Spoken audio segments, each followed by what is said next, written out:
మీ పేరు సునంద కదూ? అదిరిపడింది సునంద. నా పేరు మీకెలా తెలుసు? మీ పెట్టికి స్లిప్ ఉందిగా. చటుకున గుర్తొచ్చాడు సురేంద్ర. సునందొచ్చిన కొత్తలో ఓ లెదర్ సూట్ కేసుకొని దాంట్లో 2 చీరలు పెట్టి దానిమీద ఆమె పేరు రాసిన స్లిప్ అంటించి ఆమెకి ప్రజెంట్ చేశాడతను. అది గుర్తుకు రాగానే ఆమె కళ్ళు చెమ్మగిల్లాయి. మీ ఆదరణకు నేను అర్హురాల్ని కాదేమో సురేన్, అందుకే విధి నన్నిలా దూరంగా తరిమేసింది అనుకుంది. ఏంటి ఆలోచిస్తున్నారు మిస్ సునంద? నవ్విందామె. మీ పేరు? Mrs P. శ్రీదేవి. శ్రీదేవి గారు, నే వెళ్లబోయేది మద్రాస్ అని మరెక్కడైనా రాసుందా? వ్యంగ్యం ధ్వనించింది సునంద మాటల్లో. శ్రీదేవి కిలకలా నవ్వింది.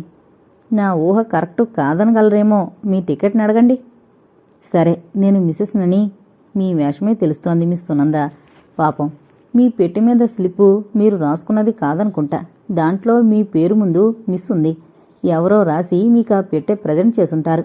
అందుకే మీరలా మీ గురించి మిస్ అవుతున్నారు నవ్విందామె. ఒక ముఖం తెలియనిస్తే ఆ కాసేపట్లో అంత చనువుగా మాట్లాడడం ఆమెకి ఆశ్చర్యమే కలిగించింది. ఆమె ఎంత చక్కగా మాట్లాడింది. శ్రీదేవి దగ్గర ఏమైనా మెస్మరిజం ఉందేమో. ఎంత కలుపుగోలు మనిషి. శ్రీదేవిని నిశితంగా పరీక్షించిందామె. పొట్టిగా, లావుగా, చామంచాయిగా ఉంది. ఆమె కట్టుకున్న పనామా సిల్కు శారీ, నిండుగా ధరించిన నగలు, ఖరీదైన సెంటు వాసన ఆమెను కలవారి స్త్రీలా తలపింపజేస్తున్నాయి. ఆమెకో 25 ఏళ్లు ఉండొచ్చని అంచనా వేసిందామె. శ్రీదేవి తను శ్రీమతినని చెప్పుకుంటే తప్ప ఇంకా కుమారి సువాసనలు పోనట్టే కనిపిస్తుందామె. ఆమె ముఖంలో అందమూ లేదు, ఆకర్షణ లేదు. కాని అందం, ఆకర్షణ కలిపి అవయవాల సొంపుల్లోనూ ఇంపైన మాటల్లోనూ సృష్టికర్త అతి చాకచక్యంతో ఇమిడి చేశాడు.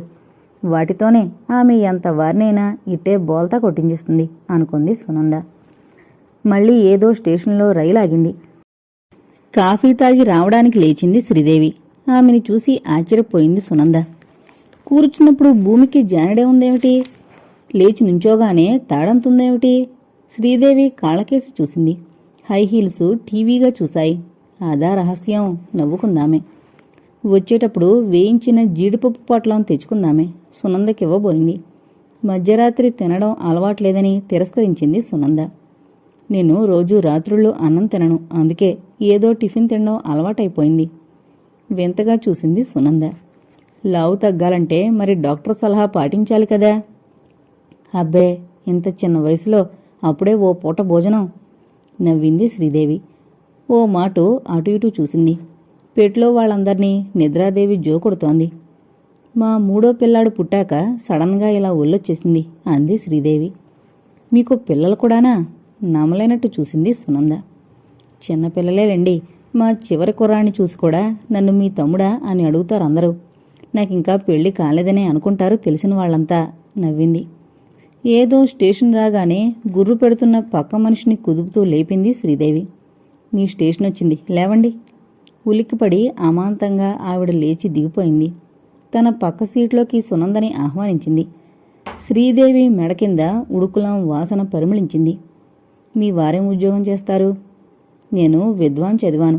ఓ హిందీ నికేతన్లో పనిచేస్తున్నాను. తన గురించి చెప్పుకోవడమే శ్రీదేవికి అలవాటు. ఎందుకంటే భర్త సంపాదన కంటే తన సంపాదనే ఎక్కువని ఆమె గర్వం. మీ వారు? పేరు చూసి పెద్ద ఉద్యోగమే అనుకుంది తెలియని సునంద. అందులో సినిమాలకు సంబంధించిన ఉద్యోగమేమో. ఆడబోయిన తీర్థం ఎదురైనట్లయింది ఆమెకి. వీళ్ల ప్రాపకంతో సినీతార కావచ్చు అనుకుంది. సినిమా వాళ్ళందరూ మీ వాళ్ల చేతుల్లోనే ఉంటారు అంది ఆ ప్రొడక్షన్ మేనేజర్ పదవిని ఆకాశానికి ఎత్తేస్తూ. సునందకి ఆ పదవి గురించి ఏమీ తెలీదని ఇట్టే గ్రహించేసింది శ్రీదేవి. ఇంకా కోతలు మొదలుపెట్టింది. ఈయన ఎలా చెబితే అలా వినాల్సిందే. నిర్మాతలేమిటి, డైరెక్టర్లేమిటి, నటినట్లేమిటి అందరూనూ. అందుకే కదండి వారి జీతం నెలకి 125 రూపాయలు. అమ్మ బాబోయ్, అంత జీతమే! ఆ 2 ముందు ఒకటి ఉండదని సునందకి తెలీదు. ఏం మిగులుతుంది? విందులు, వినోదాలు, చుట్టాలు, స్నేహితులు, ఏవేవో ఖర్చులు. ఆయన జీతమంతా జల్సాయే. ఇకపోతే నా జీతమే ఇంటికి. ఆయన జీతమే ఇంటికని ఆవిడ జీతం ఆమె జల్సాలకే సరిపోతుందని తెలియని సునంద ఆమె చెప్పేదంతా నిజమని నమ్మేసింది. సునందకి శ్రీదేవితో తన గురించి చెప్పాలనుంది. కాని ఎలా చెప్పాలో, ఆ విషయం ఎలా మొదలుపెట్టాలో తెలియక కొట్టుకులాడుతోంది ప్రాణం. మిమ్మల్ని చూడగానే నటి హేమమాలిన్లా అవుపించారు నాకు. ఆమె ఫేస్ కట్స్ చాలా ఉన్నాయి మీకు. శ్రీదేవే మార్గం కల్పించడంతో సునంద ఇక జాప్యం చేయలేకపోయింది. ఈ నిర్మాత మీకు తెలుసా? పేపర్ చూపించింది. కాసేపు చదివి మననం చేసుకుని ఏదో గుర్తొచ్చిందాన్లా పెద్దగా నవ్వుతూ, వీడా అప్పలరాజు, నా కళ్ల ముందటివాడు కదూ. ముందు ట్రైల్ అంటూనే వరుసగా 4 సినిమాలు లాగించేశాడు. Lucky fellow. కొత్త తారల్ని ప్రవేశపెట్టాలనే ఉంది, కానీ అందం అభినయం గలవాళ్ళు దొరకద్దు. ఇక పెద్ద హీరోల్ని పెట్టాలంటే డబ్బుండాలి, బోర్లా పడ్డా లేచే శక్తి కావాలి పాపం. అందుకే సహాయ నటుణ్ణి హీరోగా పెట్టి తీస్తుంటారు. మొత్తానికి అటు నష్టం ఇటు లాభం అంటూ లేకుండా పెట్టిన డబ్బు వచ్చేస్తోంది చాలు మరో సినిమా తీయడానికి. ఎంతో తెలిసినట్టుగా కోతలు కోసింది శ్రీదేవి. అయితే ఈ ప్రకటన ఉత్తినే వేశాడా? అమాయకంగా నిరుత్సాహంతో అడిగింది సునంద. ఉత్తినేనా? భలేవారే, మీరే వెళ్ళండి, అమాంతంగా ఓ ఛాన్స్ ఇచ్చేస్తాడు. నాకా? సినిమాలోనా? శ్రీదేవి కిలకిలా నవ్వింది. ఆ పెట్లో వాళ్లు నిద్రలోంచి లేస్తారేమో అన్నంత గట్టిగా నవ్వింది. ఎంత అమాయకులండి. అందమైన ముఖాలు అగుపించక ఉన్నవాళ్లు పెద్ద తారలు కావడం వల్ల చాలా బాధపడిపోతున్నాడా నిర్మాత. చమురు పోసిన జ్యోతిలా వెలిగింది సునంద ముఖం.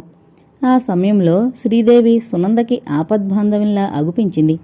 తానో పెద్ద తారనైపోయినట్టు, పెద్ద పెద్ద నిర్మాతలు దర్శకులు అందరూ తన చుట్టూరా తిరుగుతున్నట్టు, ఆమె అభిమానులందరూ మిస్ మీరెప్పుడు పెళ్లి చేసుకుంటారు అని ఉత్తరాలు రాసినట్లు, తాను సురేంద్రని ఎన్నుకున్నట్లు ఆకాశ హర్మ్యాలు కట్టేసింది.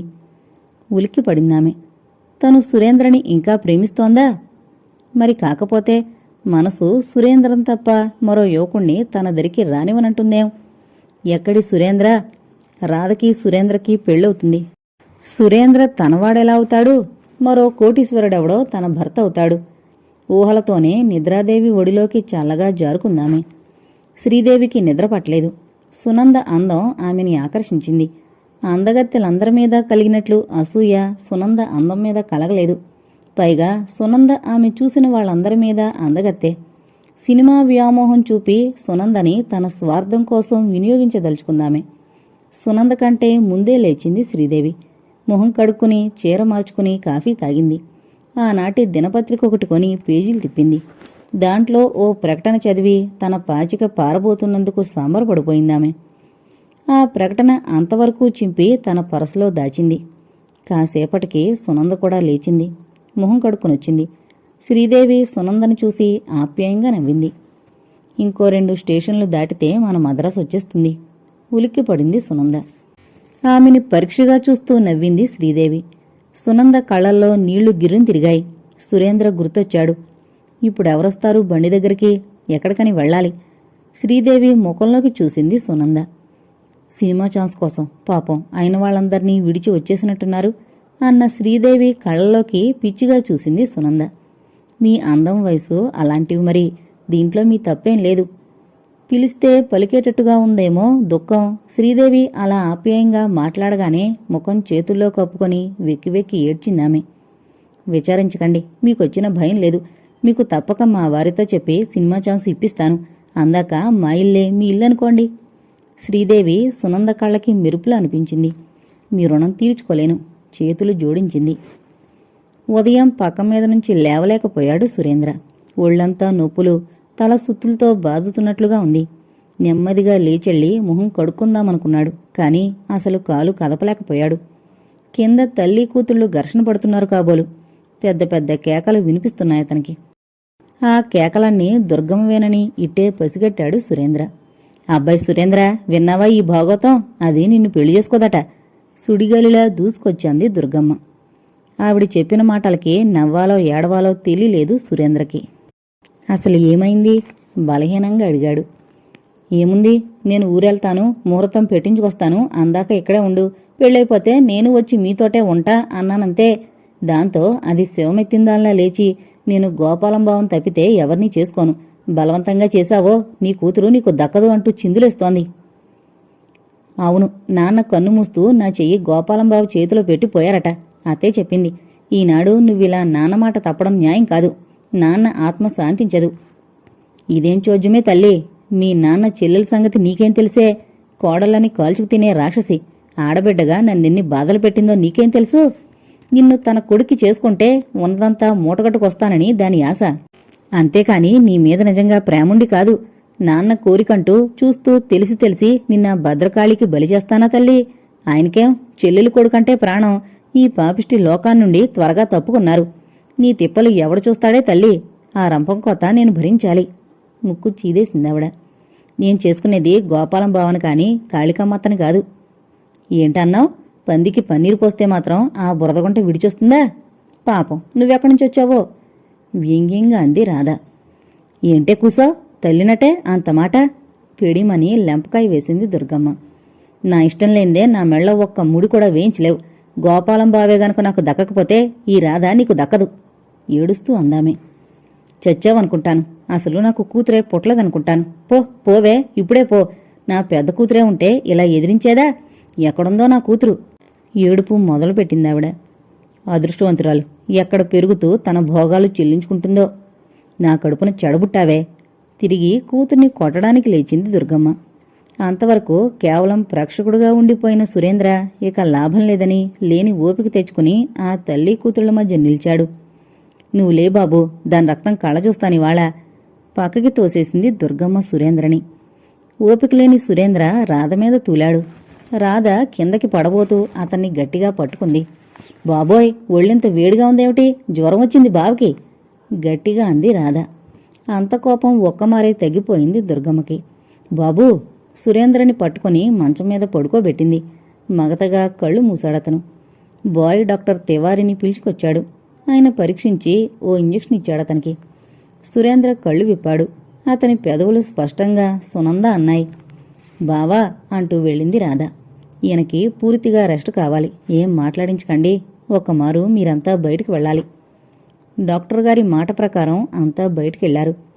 తలుపు మూసొచ్చి డాక్టర్ తివారీ సురేంద్ర నుదుటి మీద చెయ్యి వేసి రాస్తూ, డాక్టర్ సురేంద్ర, ఇలా చూడండి, నేను డాక్టర్ తివారీని వచ్చాను అన్నాడు. సురేంద్ర భారంగా కళ్ళు విప్పాడు. డాక్టర్ తివారీని చూసి విష్ చేశాడు. సురేంద్ర, మీరు మానసికంగా చాలా బాధపడుతున్నారు. సునంద కనిపించలేదని మీ బాయ్ చెప్పాడు. అబ్బే, అదేం లేదు తడబడ్డాడు సురేంద్ర. ఈ ప్రకటన చూడండి. తనతో తీసుకొచ్చిన తెలుగు పేపర్ చూపించాడు డాక్టర్ తివారీ. సురేంద్ర ఆతృతగా చదివాడు. అతని ముఖం 1000 బల్బుల కాంతిలా వెలిగింది. అంతలోనే డాక్టర్ తివారీని చూసి ముఖం మారిచేశాడు సురేంద్ర. పాపం, ఎవరో అమ్మాయి తన స్నేహితురాలు గురించి ప్రకటన చేసింది అన్నాడు పట్టనట్టుగా. అదేం వినిపించుకోనట్టుగా డాక్టర్ తివారీ నవ్వాడు. వస్తాను. ఈ అడ్రస్కి మీరు ట్రై చేస్తే you may get Sunanda. By. సమాధానం ఆశించకుండా పేపర్ అక్కడే వదిలి వెళ్ళిపోయాడు. ఖిన్నుడయ్యాడు సురేంద్ర. తన గొడవెందుకో వాళ్ళకి అర్థం కాలేదతనికి. అయితే ఇలాంటి వాళ్ల వల్ల ఒక్కోసారి మేలు జరగకపోదు.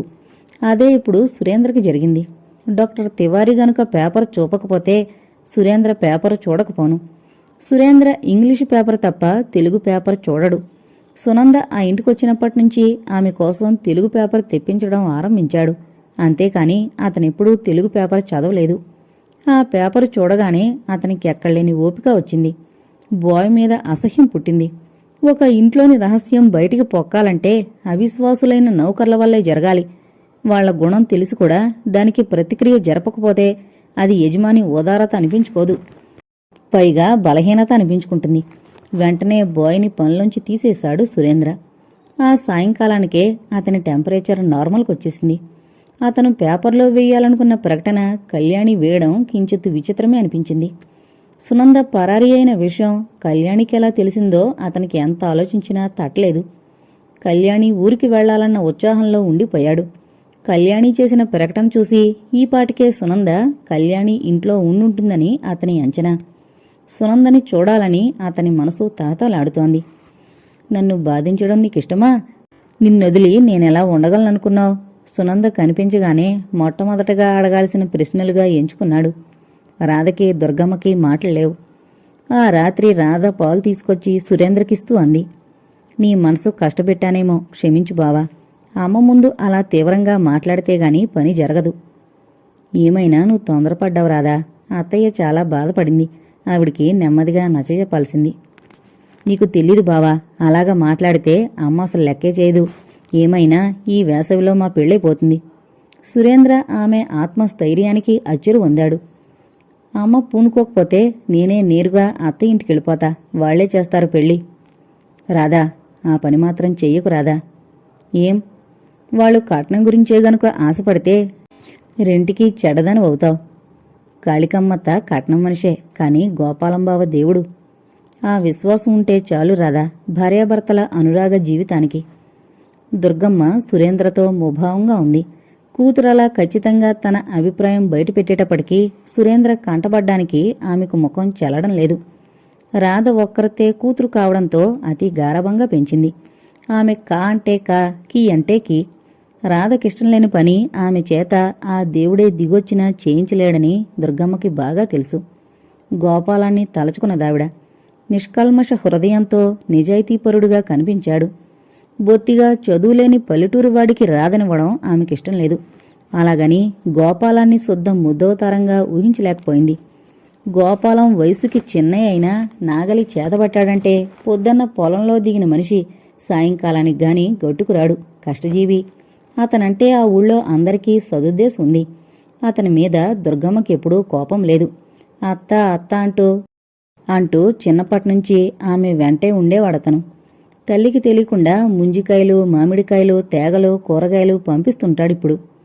పట్నం వెళ్ళినప్పుడు దుర్గమ్మ ఇంటికి కావలసిన సామాన్లు గోపాలంతోనే తెప్పించుకుంటుంటుంది. రాధ అతంతో నవ్వుతూ తుళుతూ తిరుగుతుంటే ఏమో అనుకుంది గాని పెళ్లి వరకు వస్తుందని ఆమె ఎన్నడూ ఊహించలేదు. నల్లగా, బలిష్టంగా, ఎత్తుగా, కండలు తిరిగిన శరీరంతో ఆకర్షణీయంగా ఉన్న గోపాలం అల్లుడిగా దుర్గమ్మకి నచ్చాడు. కాని సురేంద్రకి ఎలా చెప్పాలో ఆవిడికి తెలియలేదు. సురేంద్రకి తగిన మంచి చదువుకున్న పిల్లనిచ్చి చెయ్యాలని సంకల్పించుకుందావిడ. దాంతో కూతురి మీద కోపం పోయిందావిడికి. సురేంద్ర ముందు మసలడానికి మనసొప్పలేదు. ఆ పిల్లాడికి తానేదో అన్యాయం చేస్తున్నట్టు అనిపించిందావిడికి. పోని కొడుకులా చదివించాను అని తృప్తిపడిందావిడ. ఇంకావిడికి అక్కడ ఉండబుద్ధి కాలేదు. ఆ మర్నాడే కూతురుతో ప్రయాణం కట్టింది. సురేంద్ర దుర్గమ్మకి తెల్లని గద్వాల్ చీర కొన్నాడు. రాధకి కాశ్మీరు సిల్కు చీర కొన్నాడు. రాధ తీసుకుంది గాని దుర్గమ్మ తీసుకోలేదు. మాట దక్కించుకోలేకపోయాను, కడుపు తరుక్కుపోతుంది. ఈ చీర సరళికేం బాబు, నువ్వు ఓ ఇంటివాడువైతే అప్పుడు నాకు శాంతి. అంతవరకు ఈ ముసలి ప్రాణానికి శాంతి ఉండదు. గొడ్ల నీరు కుక్కుకుందావిడ. బాధపడకత్తయ్యా, రాధ తనకి నచ్చిన వాణ్ణి కోరుకుంది. పెళ్ళంటే నూరేళ్ల పంట, జన్మ జన్మల అనుబంధమది. మనసులేని మనువుతో మనుగడ కష్టం. నువ్వు తల్లిలా నన్ను పెంచావు. అల్లుడిగా కాక కొడుగ్గానే నీ దగ్గర పెరిగాను. ఇంత చదువు చెప్పించావు. నీ రుణం తీర్చలేందమ్మా. నా మీద ప్రేమతో ఏదో తల్లికి కొడుకిచ్చాడని సంతోషంతో తీసుకోమ్మా ప్రాధేయపడ్డాడు సురేంద్ర. దుర్గమ్మ మాతృహృదయం ఉప్పొంగింది. బాబూ అంటూ ఏడుస్తూ ఆప్యాయంగా అతని తలను తన హృదయానికి హత్తుకుంది. దుర్గమ్మ మాటలెంత కఠినంగా ఉంటాయో మనసంత మెత్తనిది. కాని ఆ మృదుత్వం ఎప్పుడోగాని బయటపడదు. అందుకే ఆమెని అందరూ గయ్యాళి దుర్గమ్మ అని ఆడిపోసుకుంటారు. రాధ దుర్గమ్మ వెళ్ళిపోగానే ఇల్లంతా చిన్నబోయినట్టయింది. అసలు సునందలేని ఇల్లు ఇల్లుగానే తోచడం లేదు. సునంద వెళ్ళాక ఆసుపత్రి తలుపులు తెరవలేదు. కళ్యాణి అడ్రస్ చేతబట్టుకుని ఆ రాత్రే ఏలూరు వెళ్ళాడు. హోటల్ మొదలతలో రూమ్ తీసుకున్నాడు.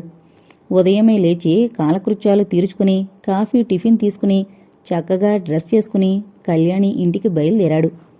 ఏలూరు అతనికంతా కొత్తగా ఉంది. అతని జీవితంలో ఏలూరులో అడుగుపెట్టడం ఇదే మొదటిసారి. అశోక్ నగర్ అలసాని పెద్దన్న వీధికి పోని అన్నాడు రిక్షా ఎక్కి. రిక్షా రివ్వున సాగిపోతోంది. అతని మనసు నిండా సునంద రూపమే నిండిపోయింది. ఇదే బాబు అశోకనగరం. నాకా ఈదుల పేర్లు సరిగ్గా తెలియవు. ఎటు పోవాలనో చెప్పండి, లేకపోతే అయ్యగారి పేరు చెప్పండి, తీసుకుపోతా అన్నాడు రిక్షావాలా బుర్రగొక్కుంటూ. సురేంద్ర కనిపించే సందు పేరు చదివాడు. తెనాలి రామకృష్ణ వీధి. అరే, అష్టదిగ్గజాల పేరు పెట్టుకున్నట్టున్నారే.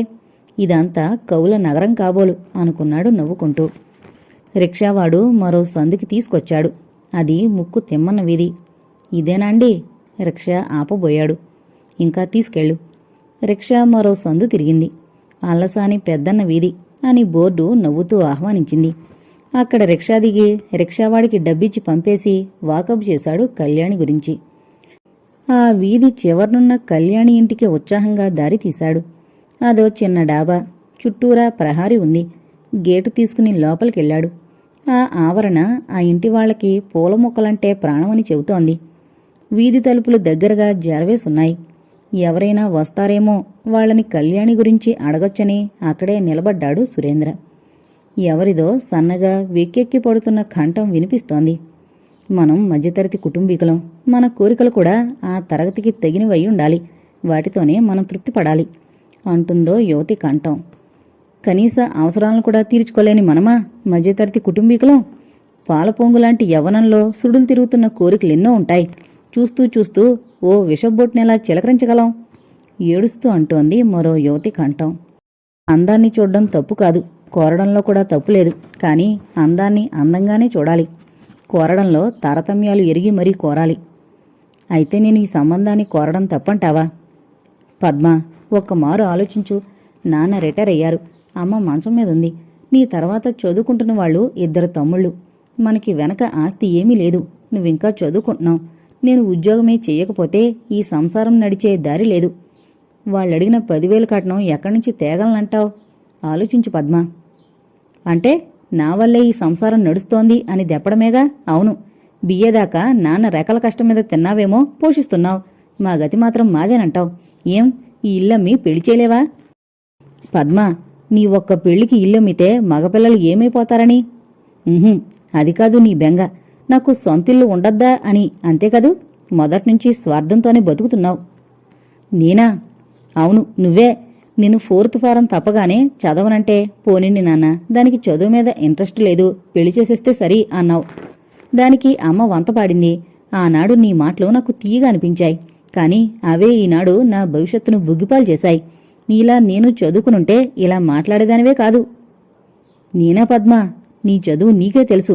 నెపం మాత్రం నా మీదకి తోస్తున్నావు. కాని పరువంలోని కలలు నీకేం తెలుసు? నీకేం తెలుసో చెప్పనా? పొరువాన్ని ప్రేమించి కవ్వించి నీ వశం చేసుకుని చివరికి మోసం దగాతో తోసిపుచ్చి బంగారంలాంటి బతుక్కి పిచ్చి పట్టించడం తెలుసు. ఇలాంటి మోసగతకేం తెలుస్తుంది ప్రేమలోని బరువు?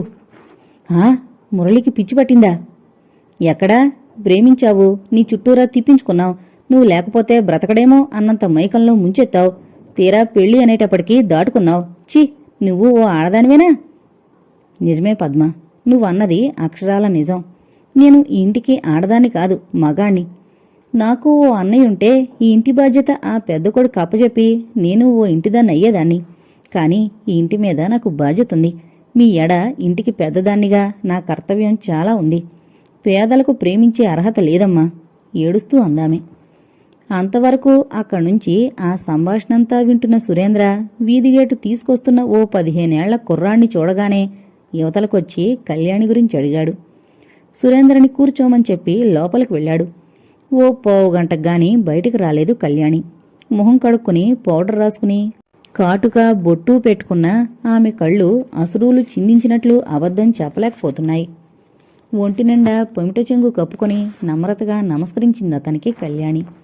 సన్నగా తెల్లగా ఓ మోస్తరు పొడవులో అందంగా ఉందామె. చూడగానే తళుక్కుమందు, కాని చూడగా చూడగా పెరిగే అందం ఆమెది. తనను తాను పరిచయం చేసుకున్నాడు సురేంద్ర. మీరు సునంద గురించి ప్రకటించారు. కళ్యాణి ముఖం పద్మంలా విప్పారింది. మీకనిపించిందా? ఎక్కడుంది? ఎలా ఉంది? తీసుకురాకపోయారా? ప్రశ్నల వర్షం కురిపించింది. అంతవరకు కట్టిన పేకమేడ కాస్త కూలిపోయిందేమో. సురేంద్ర ముఖం వాడిపోయింది. తనకి సునంద ఎలా పరిచయమైందో, ఎన్నాళ్లుందో, ఎందుకు వెళ్ళిపోయిందో అంతా పోసుకొచ్చినట్టు వివరించాడతను. నాకిక్కడ లేడీస్ కాలేజీలో ట్యూటరీ జాబ్ దొరికింది. అందువల్ల అక్కడ సడన్గా రిజైన్ ఇచ్చి ఇక్కడికొచ్చేశాను. అందుకే ఆ విషయం సునందకి ముందుగా ఉత్తరం రాయలేకపోయాను. మా అమ్మగారి అనారోగ్య కారణంగా ఇక్కడికొచ్చాక ఉత్తరం రాయడం ఆలస్యమే చేశాను. అయితే నా ఉత్తరం చదువుకుని వాళ్ల ఫాదర్ సునంద ఇక్కడుందేమోనని వచ్చారు. అప్పుడు నేను పేపర్లో వేశాను. సునంద పేపర్ చూసుండదు. చూస్తే తప్పకొచ్చేసేదే. నాకు అలానే అనిపిస్తోంది. ఎక్కడుందో, ఎన్ని అగచాట్లు పడుతోందో. అభిమాన ధనురాలు. పద్మ, 2 కాఫీలు తీసుకురా. కళ్యాణి ఎలా ఆజ్ఞాపించిందో అలానే మోసుకొచ్చింది గాలి పద్మ విసిరిన వాగ్బాణాన్ని. ఇలానే మరో 4 బాయ్ ఫ్రెండ్స్ని వెంటేసుకున్నా. చేసి పెట్టడానికి ఫ్రీగా సర్వెంట్ మేడ్ని ఉన్నానుగా. తల కొట్టేసినట్లయింది కళ్యాణికి. అనడానికి పద్మ నెమ్మదిగా అన్నా ఆ విసురు సురేంద్రకు కూడా సోకకపోలేదు. అతను ఎక్కడ విన్నాడో అని చిన్నబోయింది కళ్యాణి. ఆమెను చూసి అదేమీ విన్నట్టుగా ముఖం పెట్టి, ఇంట్లో ఎవరూ లేనట్టున్నారు, మీరేమో ఎవరినో పిలుస్తున్నారు, అయినా మీకు శ్రమెందుకండి, ఇప్పుడే తీసుకొచ్చాను సభ్యతగా అన్నాడు. అతడు చెల్లెలు విసిరిన వాగ్బాణాన్ని వినలేదనుకుని గుండె నిండుగా ఊపిరి పీల్చింది కళ్యాణి. లోపలికెళ్ళి కాఫీలు చేసి తెచ్చి ఒకటి అతనికిచ్చి మరొకటి తను తీసుకుంది. మరి సునంద గనకొస్తే నాకు లెటర్ రాస్తారు కదూ? తప్పకుండా, మీ దగ్గరకొచ్చినా నాకు రాయండి. నో హోప్, నా దగ్గరికి రాదండి. ఆమె నన్ను మోసగాడుగా దుష్టుడుగా భావించింది. అలా ఎందుకనుకుంటారు? మీ మంచితనాన్ని భరించలేక, మీకు తన వల్ల అపఖ్యాతి కలగడం ఇష్టం లేక వెళ్ళిపోయింది అనుకోవచ్చుగా. లేదు, మీకు తెలీదు. ఆమె అడుగడుగునా నన్ను అపార్థం చేసుకుంటూనే ఉంది. వ్యర్థమైన ఆలోచనల్లోంచి ఆవిర్భవించేవి అపార్థాలు కాని, హృదయాన్ని హృదయంతోనే అవలోకిస్తే అపార్థాలకు ఆవేశాలకు అవకాశం ఉండదు గంభీరంగా అంది కళ్యాణి. మీరు అనుభవపూర్వకంగా చెబుతున్నట్లున్నారండి. అవునవును, కరెక్ట్గా చెప్పారు. అంతా మా అక్కయ్య అనుభవమే. ఆ అనుభవంలో ఉన్న స్వార్థ క్రోధాగ్ని ఇలా మీ ముందు వేదాంతం చేసింది. పిడుగులే వచ్చి అంది పద్మ. పద్మ కసురుకుంది కళ్యాణి. రెప్పవాల్చకుండా పద్మకేసి విచిత్రంగా చూశాడు సురేంద్ర. తెల్లగా బొద్దుగా పొడవుగా ఉంది. 2 జళ్ళు వేసుకుంది. పద్మ అందంలో చూడగానే తళుక్కుమనే ఆకర్షణుంది. గలగలా పారే సెలయేటి తరగ పద్మ. నిండుగా భావగర్భితంగా ప్రవహించే నది కళ్యాణి. ఆ నిశ్శబ్దాన్ని భరించలేకపోయింది కళ్యాణి. ఈమె మా చెల్లాయి పద్మ. ట్యుటోరియల్ కాలేజీలో మెట్రిక్ చదువుతోంది. పరిచయం చేసింది అతనికి కళ్యాణి. వస్తానండి, నాకు కాలేజీకి టైం అయింది, వెళ్ళిపోయింది పద్మ. ఇందాక మీరు చూశారు, వాడు పద్మ తర్వాత వాడు రాజు 10th క్లాస్ చదువుతున్నాడు. వాడి తర్వాత వాడు రవి 8th క్లాస్. తన అడ్రస్ రాసిచ్చి లేచాడు వెళ్ళడానికి ఉద్యుక్తుడవుతూ. భోజనం చేయమని మర్యాద కడిగింది కళ్యాణి. సునంద కోసం వచ్చినప్పుడు తప్పక భోంచేస్తాను అని చెప్పి వెళ్ళిపోయాడు సురేంద్ర.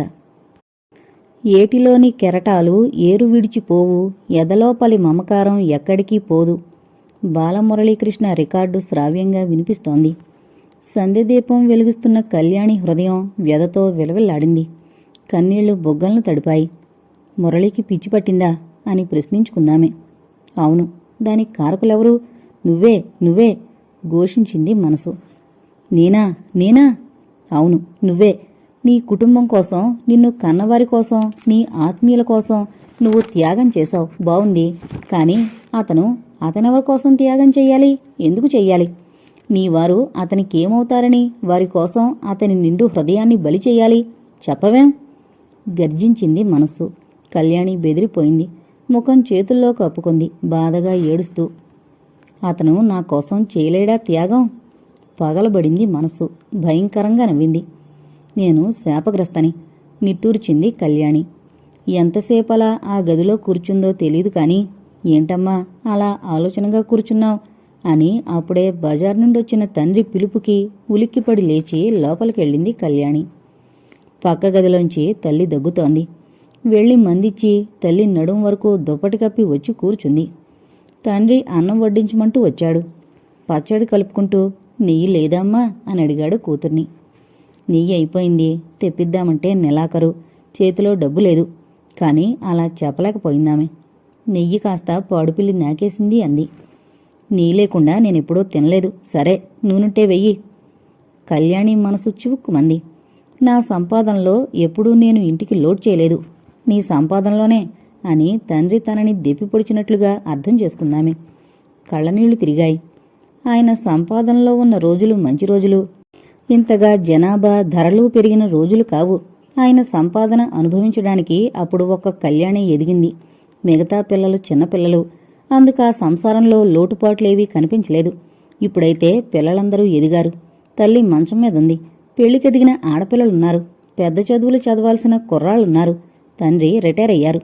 ఇందరి మీద కళ్యాణి సంపాదన ఏ మూలకి? అది నా లోటేం కాదు, బాధగా అనుకుందామే. తండ్రి భోంచేసి వెళ్ళాడు. మురళీకి పిచ్చి అని పద్మ చెప్పినప్పటినుంచి కళ్యాణికి మనసులో లేదు. పద్మని మళ్లీ ఆ విషయం అడగాలనుకుంది గాని ఇంకేం అశుభవార్తలు వినాలో అని భయపడి ఊరుకుంది. రవి, రాజు ప్రైవేటుకు వెళ్లారు. పద్మింకా కాలేజీ నుంచి రాలేదు.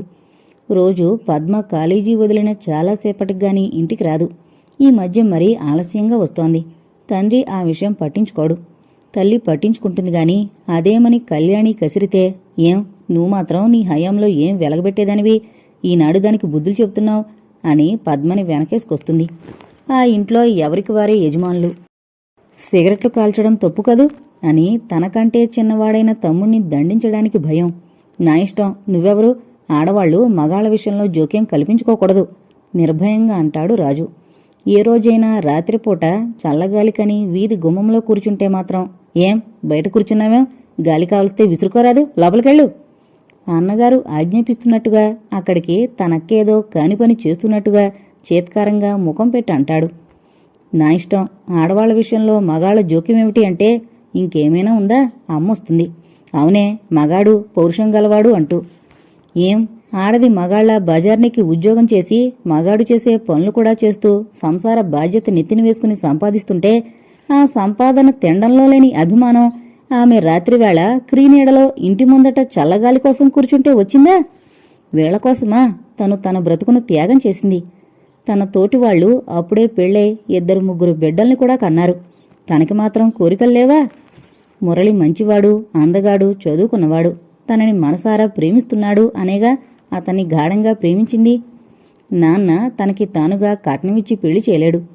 ఆడపిల్ల ఎడ తండ్రి చూపవలసిన బాధ్యత చూపించలేడు అనేగా తన జీవిత భాగస్వామిని తానెన్నుకుంది. కాని ఆ రోజు అమ్మ దగ్గుతర కమ్మిన రోజు, డాక్టర్ కూడా లాభం లేదని చెప్పిన రోజు ఏమంది? అమ్మా, నువ్వు ఇంటికి పెద్ద బిడ్డవి, మీ నాన్న పెద్దవారైపోయారు. పద్మ పెళ్లి నీ చేతుల మీద జరగాలి. రాజు రవిలను చదివించాలి. నా కోరిక తీరుస్తావా అమ్మా అని ఏడుస్తూ అడిగింది తల్లి తనని. తనకి ఏడుపొచ్చింది. అమ్మా, నువ్వేం బెంగపడకమ్మా, నా చేతుల మీదే అంతా సవ్యంగా జరుగుతుంది. ఈ సంసారాన్ని ఇలా విడిచి నా సుఖం చూసుకుని నేనెక్కడికి పోనమ్మా. కన్నీళ్లతో తల్లికి అభయమిచ్చింది తను. భగవదానుగ్రహం వల్ల తల్లి బతికింది. కాని మురళిని తను దూరం చేసుకుంది. అదేం అర్థం చేసుకోరేం? నా యవ్వనము ఈ సంసారం కోసం అడవి కాచిన వెన్నెలైపోయిందని గ్రహించరేం? ఆక్రోశించిందామె.